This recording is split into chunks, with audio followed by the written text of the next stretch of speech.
Is there an argument to be made, though, that happiness is a muscle, and the more you work it out, the better you are at it? I often, especially when I'm talking to children, I sort of explain it like it's a habit. It is like a muscle. If you think about it, sort of like if you want to be strong, you can go to the gym and you can lift weights. And over time, if you do that consistently, you get stronger.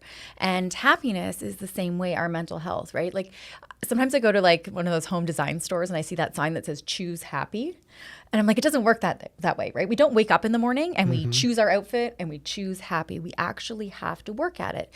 But it's the same thing as physical activity or nutrition, right? If we want to be healthy and happy, we have to work at it. It doesn't just fall into our lap. And I think a lot of times, especially with the modern conveniences of the world that we live in, we think it should just happen. Sure. But it doesn't. It is a habit. It is a skill. And if we think about it like a muscle, the other thing is like people always say, I will be happy when, fill in the blank, right? I will be happy when I have X amount of dollars, when my kid does whatever it is. But the reality is happiness is not a destination, right? We don't arrive at it.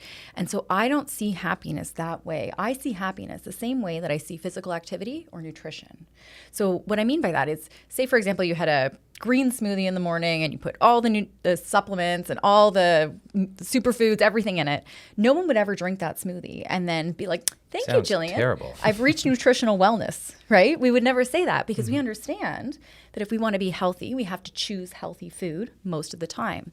Or no one would go into the gym and have like the best workout of their life and then leave the gym and text their friend or their partner and say, I just had the best workout of my life. I've reached fitness, right? We see those as a practice and as a habit. And that's how I also see happiness. It's something that we have to work at on a continual basis for our entire life. Okay, but aren't some people more predisposed to being able to experience happiness? And actually, really, I'm coming back full circle to the genetic susceptibilities. So some of us maybe are a little more predisposed to having the happiness hormones readily available, where others are maybe a little more predisposed to being on the side of, introvert and maybe a little bit more reserved and depressed. I mean, this is the whole genetic side. Yeah, absolutely. So, often I'll have someone ask me a question, like they know an Eeyore, from Winnie the Pooh, the Eeyore type character, right? They're like, the glass is half empty. And there absolutely is a huge genetic role. But I think the key piece is that the conversation does not end there. Right. And that we all do have some autonomy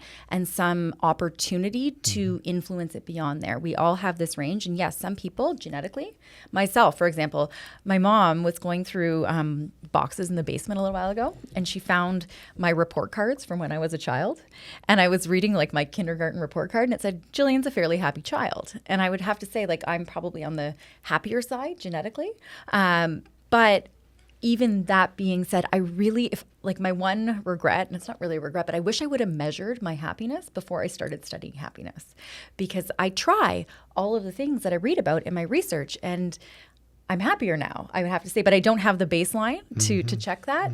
But the other thing is, and I think this is an important piece of the conversation too, I didn't realize that when you talk about happiness all the time and you research happiness, people sometimes think you're happy all the time. And I'm not. I'm a happiness researcher. I'm not happy all the time. And it's because there's a lot of research. Sometimes in literature, it's referred to as like the dark side of happiness, where people that try to be happy all the time end up being less happy than other people. And I think this is an important piece of the conversation to include as well, is that can we be happier than we are right now? Absolutely. Can we be happy all of the time? Absolutely not. And I think that part of the conversation, it kind of goes back to childhood. Like I remember, like if a child's outside riding a bike and they fall and they scrape their knee and they cry, what do parents often do? Comfort, don't cry, it's okay. But it's like, if you fall and you scrape your knee and you're in pain, crying kind of makes sense. And so part of the conversation is opening up this dialogue about emotions, right? And about feeling emotions that match the experiences that we're going through. And so I think a lot of times we've been told to like not feel some of those more challenging emotions and just try to be happy all the time, but that's not the point. And paradoxically, it's when we start to, especially with children, tapping into teaching them how to identify what emotions they're feeling and why they're feeling them, that promotes healthy psychological functioning. Okay. So what would you say, as a parent's role, what would be the most important actions, thoughts, teaching that they could give their children to start them off on this pathway, to create that and establish setting the that. stage, Yeah. right, Yeah. from early Yeah, years. yeah. I get asked by parents all of the time, especially through my work when I was at Sick Kids, which is the largest children's hospital in Canada. The number one question I would get from a parent is, how do I help my child be happy? I want my child to be happy. And the reality is that we can't make anybody else be happy. We can't push happiness on someone. We can't force happiness. And as a parent, my answer is always, step number one is children don't listen to what parents say. They watch what they do. Role model. And so if you want your child to be happy, the best thing you can do is to model that behavior for yourself and to include that in part of the conversation. It's very similar to another question I get asked all the time. It's like, my children are on devices all of the time. And my first question is, well, how often are you on your device, right? And so it's really, especially in the family unit, it's creating habits that are conducive to doing that and to establishing those sort of behaviors, right? No, leading by example. Exactly. Yeah, it's so important because you can't force a child to be happy, but you can create conditions which make it more likely for your child to experience more moments of happiness. And that's the key piece. And when no, I was just going to, I love all that. And I was just going to mention, you must have seen this, happy moments between children and their parents, a multi-method and multi-informant perspective.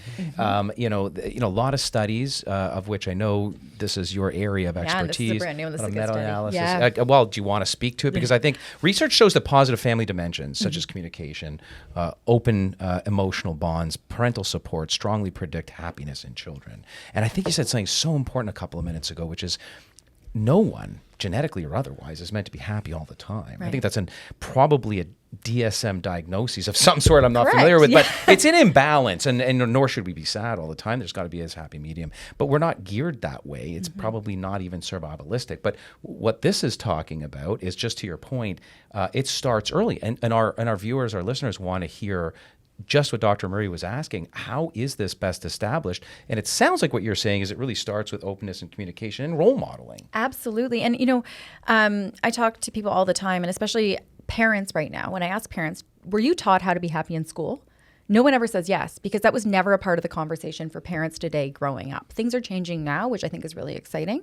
But no wonder we're confused, because if we were never taught, as a parent who's trying to raise healthy children, if you were never taught how to be happy, and then you add in media, social media, marketing, TV, movies that sort of project this image of what happiness is, which is social incorrect. media. Absolutely. Social media is a big one.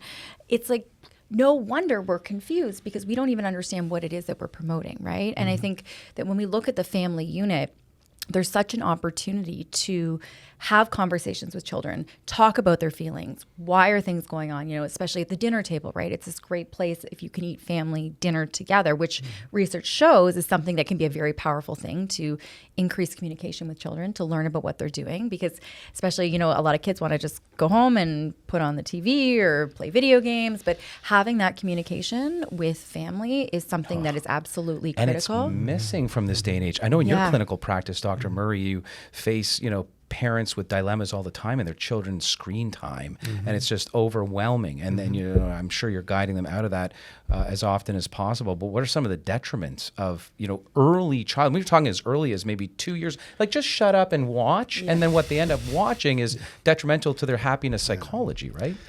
So ultimately, what's happening with these last few generations, it's an experiment ongoing. Right. Nobody actually knows the full impact, the full consequences of all of this.